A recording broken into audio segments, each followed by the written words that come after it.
नमस्कार, पुन्हा एकदा आपले स्वागत। EPS 95 पेन्शनधारकांसाठी अतिशय मोठी बातमी यावेळीच्या माध्यमातून आपण आणलेली आहे आणि ती आहे की आता पेन्शनधारकांना या सुविधा मोफत मिळणार। जाणून घ्या सर्व माहिती यावेळीच्या माध्यमातून। तत्पूर्वी तुम्ही चॅनलला सबस्क्राईब केलं नसेल तर सबस्क्राईब करायला विसरू नका।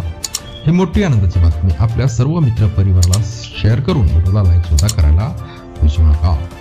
तर मित्रांनो, कर्मचारी निवृत्ती वेतन योजना म्हणजे EPS 95 ही भारतातील एक महत्त्वाची सामाजिक सुरक्षा योजना आहे, ज्याचा उद्देश निवृत्तीनंतर खाजगी क्षेत्रातील कर्मचाऱ्यांना आर्थिक सुरक्षा प्रदान करणे आहे। या योजनेअंतर्गत निवृत्ती वेतनधारकांना सध्या दरमहा केवळ 1000ची किमान पेन्शन मिळते, जी आजच्या महागाईच्या काळात अत्यंत कमी आहे। EPS 95 पेन्शन योजनेचे महत्त्व अगोदर आपण जाणून घेऊ। EPS 95 योजनेचे महत्त्व हे आहे कारण ती सेवानिवृत्तीनंतर लाखो कर्मचाऱ्यांना आर्थिक सुरक्षा प्रदान करते। सध्या 78 लाखाहून अधिक लोक या योजनेचा लाभ घेत आहेत, मात्र सध्याची पेन्शनची रक्कम खूपच कमी आहे आणि ती वाढवण्याची गरज आहे। पेन्शनधारकांच्या मागण्या काय आहे पहा मित्रांनो। गेल्या 7 ते 8 वर्षापासून EPS 95 अंतर्गत पेन्शनधारक त्यांच्या पेन्शनमध्ये वाढ करण्याची मागणी करत आहेत।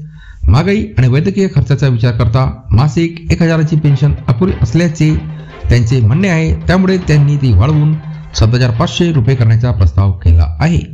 EPS 95 अंतर्गत मुख्य समस्या काय आहे पहा मित्रांनो। कमी पेन्शनची रक्कम। मित्रांनो, सध्याची 1000 प्रति महिना पेन्शन खूपच कमी मानली जाते। महागाई, वाढत्या महागाईमुळे जगणे कठीण झाले आहे।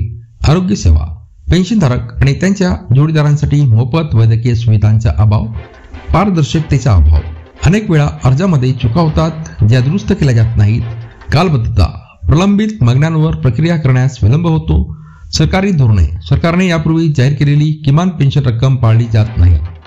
भविष्यातील योजना, सरकारने आश्वासन दिले आहे की लवकरच एक महत्त्वपूर्ण निर्णय घेऊ शकता, ज्यामध्ये किमान पेन्शन वाढवण्याचा प्रस्ताव समाविष्ट असू शकतो।